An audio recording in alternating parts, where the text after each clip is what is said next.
gentlemen, you are more than welcome to this episode 76 of the Coffee at 11 show, brought to you on this lovely Monday morning in lockdown heaven, and brought to you by wigwam.ie SME peer support. Delighted to have you here. Delighted in particular to have a lady that I've met very recently, Lucie Cunningham. You're more than welcome, Lucie. Please say hello and show us your coffee mug if you wouldn't mind.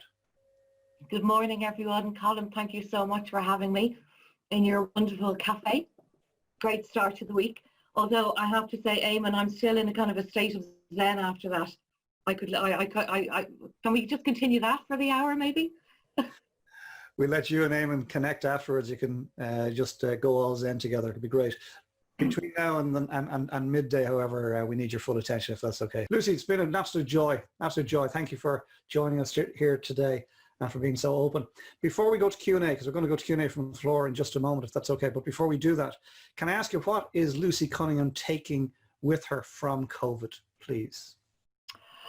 Oh, I think it has to be the community solidarity. You know, the way communities have come together is just heartwarming. It's really amazing, and I really, really hope that that sense of community stays with us. Want COVID to go, want that community solidarity to stay, but thinking and you know, just thinking of other people, you know, and I'm very much, you know, at the beginning it was brilliant. Everyone was thinking about everyone else and thinking about their granny and granddad and their older neighbours. I think that's slightly slipping away now.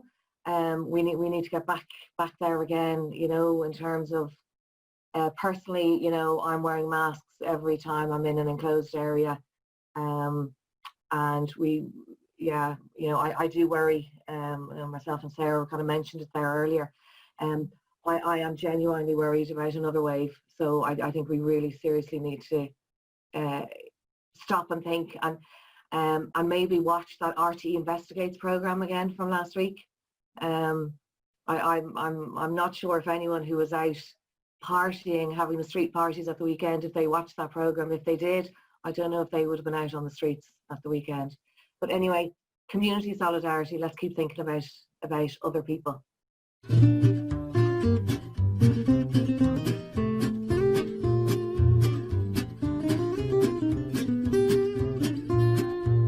You are more than welcome to another episode. This is episode 77 of the Coffee at 11 show, brought to you by wigwam.ie SME peer support. Delighted to have you join us here in the cafe.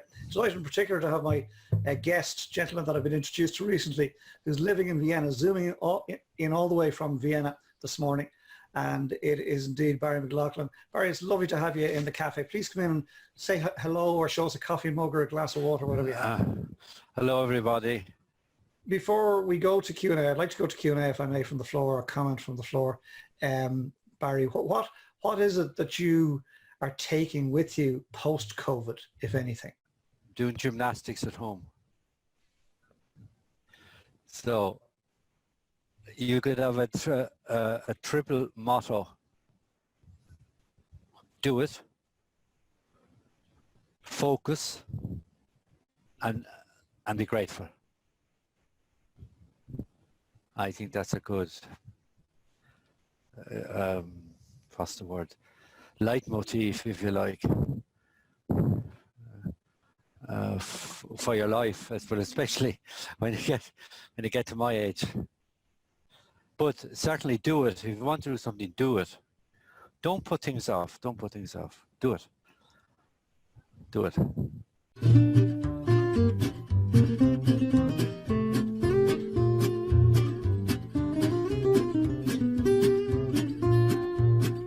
A very good morning. You are more than welcome to another episode. This is episode 78 of the Coffee at 11 show, brought to you by wigwam.ie SME peer support. Delighted to have you here, and in particular I'm delighted to have my special guest who's zooming in from the north of Ireland, and it's Noelle McAlinden. Noelle, please say hello and show us your coffee mug. Thank you. Good morning, Colin. Cheers. This is my coffee cup.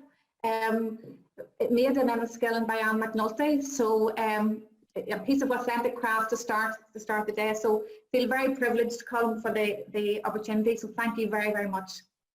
At the moment, I'm dedicated to an all-island focus with Angeline, a driver from Ballybofey, and a number of friends across the island of Ireland and agencies to try and reduce the numbers of suicide celebrate life in the widest context possible, and that creativity is contagious, and so is compassion. And I suppose my challenge is to encourage every friend, anybody that I know with a heart or a pulse or a heartbeat, to take on the challenge of doing the assist course or the safe talk course, because together we can save lives. And it could be a family member, it could be your lover, your husband, your wife, your partner, your child, your best friend. We just don't know. Noelle McAlinden, that was just gorgeous. And thank you for that. And by the way, in your words there in that last segment, you will have scratched an itch in several people, I'm quite sure, here in the cafe, that will take steps towards what you've suggested. So congratulations, the word is spreading and the good work is spreading. You touched on the fact that because of your mother's diagnosis, you had time you had a focus, you had a timeline, you could say your goodbyes, etc. And we're sorry for your loss in terms of your mother, and that she appears to have succumbed to a cancer. You mentioned earlier you lost your dad. You lost your sister through suicide 21 years ago, and you lost another sister to suicide recently. Would you mind, please? Yeah. Late February 2016, I was diagnosed with cervical cancer. So I had my surgery, and then 8 weeks later, my best friend Dolores was driving me up to Alpnagelvin. We got the phone call that Anita died, and our sister Anita had been admitted to Cunningham Hospital, and she had taken her own life in the hospital the next day. So that was really tough, and it highlighted to me the importance of within the context of the health service. The resources aren't always there. Our sister was allegedly to be supervised, allegedly to be, 24/7 observation. My brother-in-law and my sisters and her family were with her, late that evening before, and it was just tragic. It's just tragic that we thought she was safe. So that has given us the fire in our bellies as family to continue, and that every life is precious. And we had then 2 years later a really detailed, obviously post-mortem, not post-mortem, but inquest. And I can understand why those have to be delayed, because they're really, really heart-wrenching things to go through. And for my family, it was like being re-traumatized. And I had been on a retreat with Tony. I'm trying to think of the name. Tony Humphreys, and it was a brilliant way of grounding me for what was yet to come. So I was able to support my family as the eldest in the family, and the mother hen, that would be my nickname. And our sister Geraldine, who is a solicitor and an actress and filmmaker, she guided us through, professionally, through the jargon, through all of the horrendous landscape that really rocks you, and she stood her ground. She was amazing and challenging the health trust, and we collectively as a family have, we hope, put in another request to help change the system. And one of the things the coroner said, that if Anita can, as a professional, as a loving wife, clearly loved by her family, in the health system and in the hospital, can die like this, what hope do the rest of us have? Noelle. I was watching the faces in the cafe, and I felt for you. As you got emotional, but I felt the right thing to do was to let you work through it. So I hope that was the right call. But thank you for sharing, and thank you for going there. And our condolences to you and your family. The mother hen, love that description. Condolences to you and your family, and may Roisin and Anita and your mum and dad, may they rest in peace. And tragic and all as it is, you and your family are continuing to take the lessons, or to perhaps find the lessons within, to make sure that it happens less and less and less into the future. So you've got our full support and our admiration and our condolences all in one.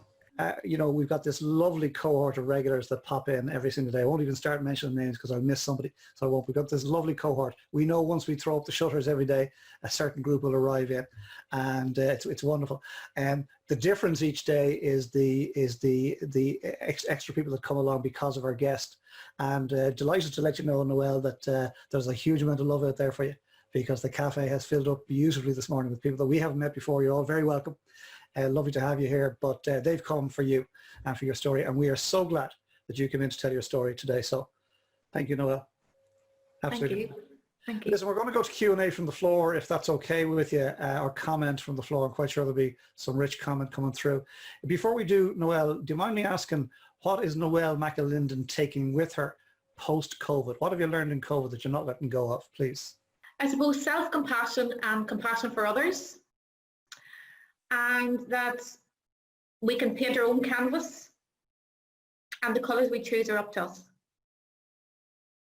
But when you muddy the water, you need clear water to clear space. And actually, this has been like a retreat for me in a way, and I'm not sure if I want to come out of it completely. There's an element of self-isolation which artists thrive in, but I think that the power of connection, and for me as a family,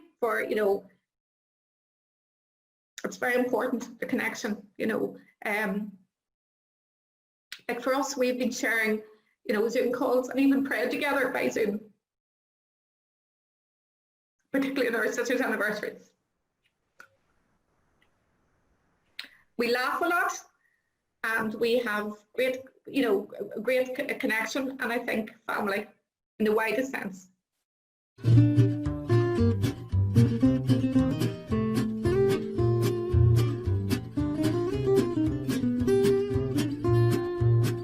Very good morning, ladies and gentlemen. You're more than welcome to this episode 79 of the Coffee at 11 show, brought to you by wigwam.ie SME Peer Support. Delighted that you're here. Thanks for joining us. Delighted in particular that my special guest this morning is Mr. James Sexton. James, you're very welcome. Would you please say hello and show us your coffee mug? Saw your lovely coffee mug earlier. Hi, Colin. Yeah, it's a fine coffee mug. So hello, and thanks for having me, and I'm looking forward to it. Thank you very much, James. Thank you. Yeah.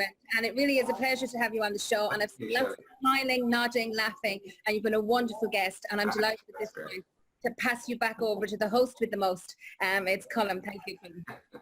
Thanks, Shelley. Hey, lovely, Shell. That's gorgeous. Yeah, James, thank you for that. I love that piece, that part of the show. Bridget, did you want to come in with something? You had your hand up. Okay, I have a bone. You're looking for a bone to pick, right? I have a bone to pick with you. Good, go for it.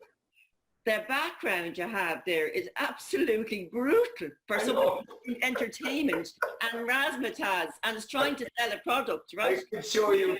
Would you ever get that changed? Would you ever get it changed? Who gave you the advice on that? Well, I could show you backgrounds if I turned that camera. I'm going to do it. I'm going to show you.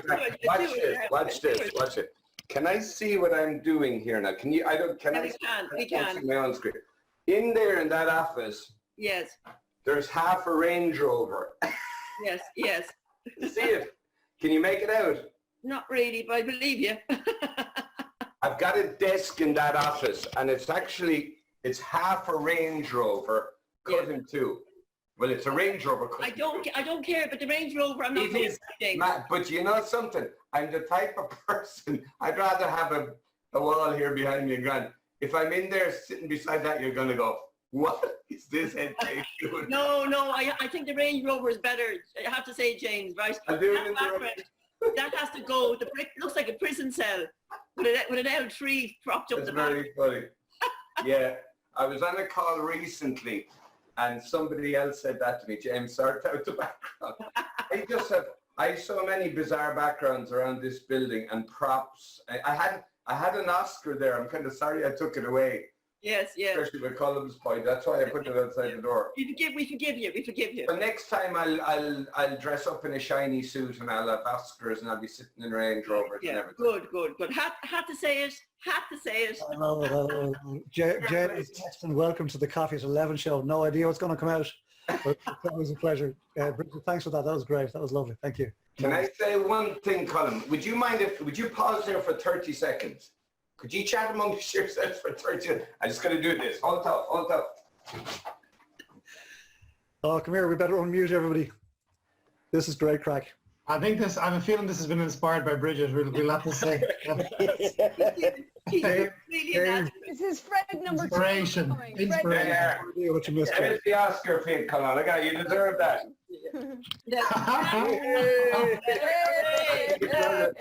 And the Oscar goes to Colm O'Brien. Now you're talking. Yeah. No words, Oscar. Colin, it's the image of you. Yeah, there we are. Put your pants on, Colin. Yeah. I don't know how much of it you can see there. Oh, you can see it up. Oh, maybe you can see too much. Oh, Let's move on from that. James, between Bridget and Sarah now, we've got to keep going. We often have to bring guests back twice, second time to apologise. Who's Bridget? I've never heard of Bridget. Yeah, she's deleted. Yeah. Okay, so let's just go there for a second. We're going to go to Q&A or comment from the floor, if you don't mind, in just a moment. But what would you like to see in your industry, let's say 2021? What would you like to see happen? Well, currently I'd love to see, I know some people in the industry, they've been cut from the 350 to the 203, you know, for different reasons. I think it's difficult for people in entertainment and in the arts and that. I'd love to see that been a level playing field for everybody to get that.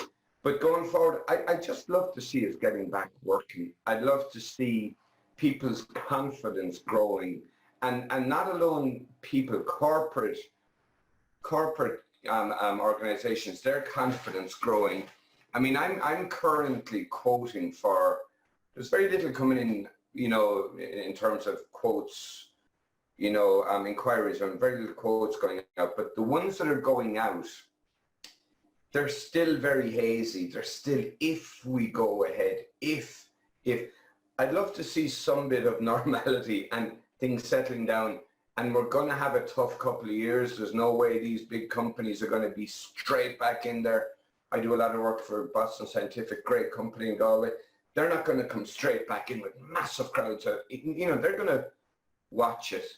People don't want to necessarily be there anyway. So it'll be slow, but it will come back. And I just love to see things happening slowly and then, you know, maybe expanding, presuming there's a vaccine, you know, and away we go. Yeah, please God, it'll all come back in time. But I think you're right. I think that's a very prudent approach. It's not going to come straight back to 100%. No way. What are you taking with you from COVID, James? Well, you know something, I've heard a lot of people saying it, and it's definitely true for me. The time we've had with the family has been great. I mean, I'm on the road a lot. You know, and it's an easy thing to say. People say that, oh, sure, it's great for that. But I genuinely mean it. I think I'm on the road a lot. Now, I'm not away as much as people think. People think I'm gone morning, noon, and night doing it. I'm not. But I'm always doing something. But I'm never far away. You know what I mean? Unless the gig is far away, I suppose. Then I am. But, you know, and we nearly always travel home. So there's always, I'm never a million miles away. But this time, it's been great, you know, in the sense of I'm at home with the lads. We've good old fun. They're all still at home, you know, and they're all, I mean, they're 18, 17, 21, and 23. So they're not going to be at home for much longer, you know, and we've been very lucky. They're there and we're having good fun and enjoying the company and enjoying the old barbecues outside when the weather was good. So that's been super. So I think that is something we'll look back and we'll never, ever get to spend that time, you know, with family. You'd never have thought that would have happened, and that has happened. So that's been great. And the creative time I've had, yeah, and to be honest, I was a bit slow getting creative in it. I kind of enjoyed the time off for a while and enjoyed a few weeks and you know, didn't do too much. And then I said, hold on, I got to get moving here again. And I did. And as I said, come over here, I do my thing during the day. I put in a day's work, you know, and go home.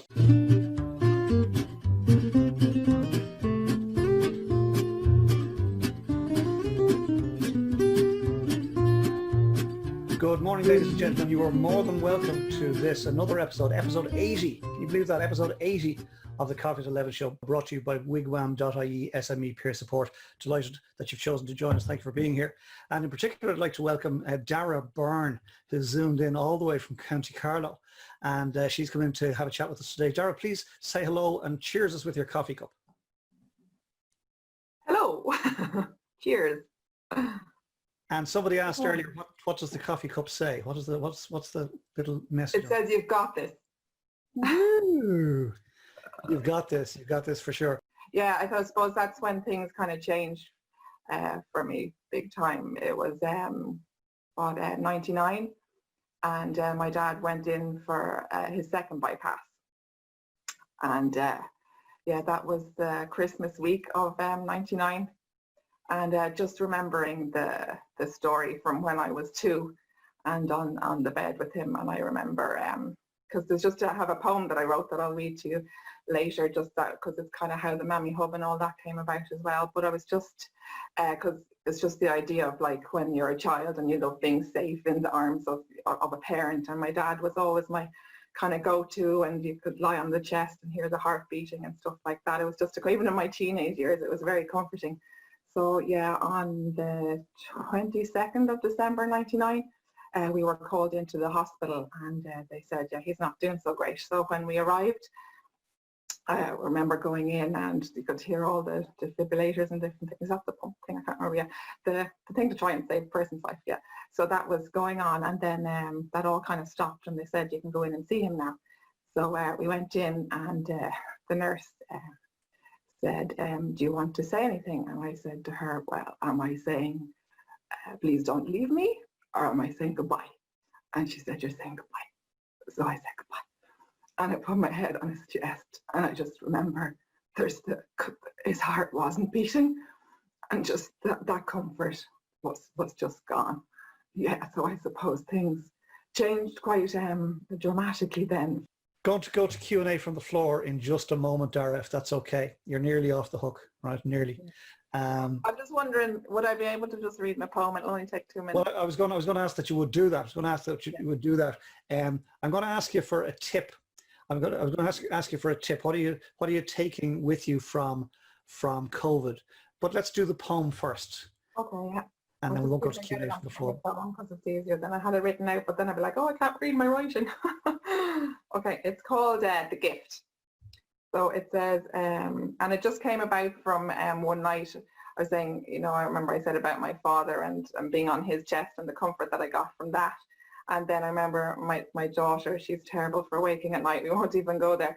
But yeah, just that comfort that she gets the minute she's on Mama's chest, and just the breathing and the calmness. And you just think, God, wouldn't it be lovely if we all just took that time for ourselves? So it's the idea, is the gift that we give ourselves that. So, okay. So are you ready? 1, 2, 3, let's go.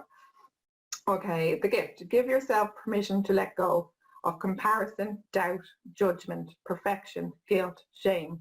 Wave goodbye to your inner critic.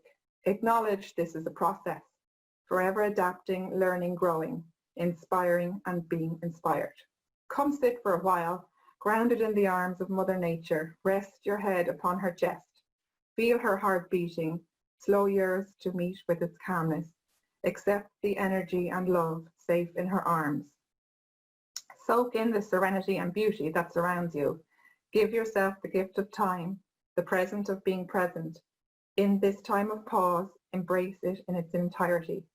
Feel the warmth of a summer's day, the whisper of a cool breeze, strength and adversity in the eye of any storm. Dance, sing, scream, laugh, and cry amid the rain. Breathe in all that you are becoming. There is no right or wrong. You are you, a magnificent vessel of light, sometimes a gentle glow, other times an almighty brightness. This is your journey. There is no rush. Slow yourself. Be gentle. Be kind. Each day the sun rises and falls, bringing new lessons, new beginnings. Breathe.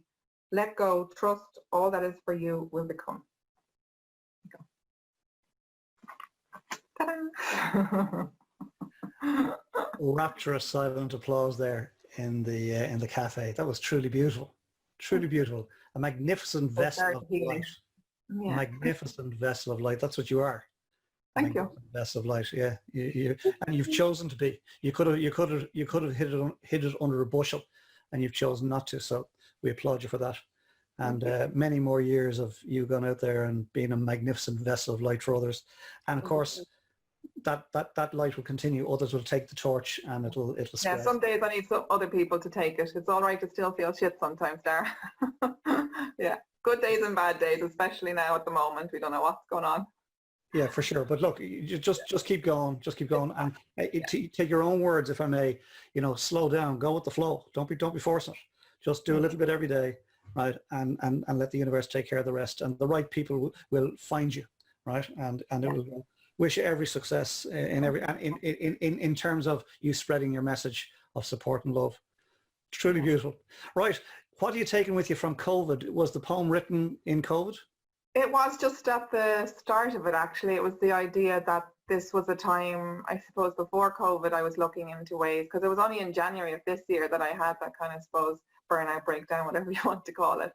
And I was starting to do things to kind of maybe look at changing job and all that kind of stuff. So when you're shoved into COVID, you really had to start reflecting, and there's the mirror, so yeah, it was definitely about letting go was a big thing that came up for me, letting go of stuff and moving on and taking things that aren't so great and turning them into something. I don't know the something yet. I don't need to know the something yet. I know my why.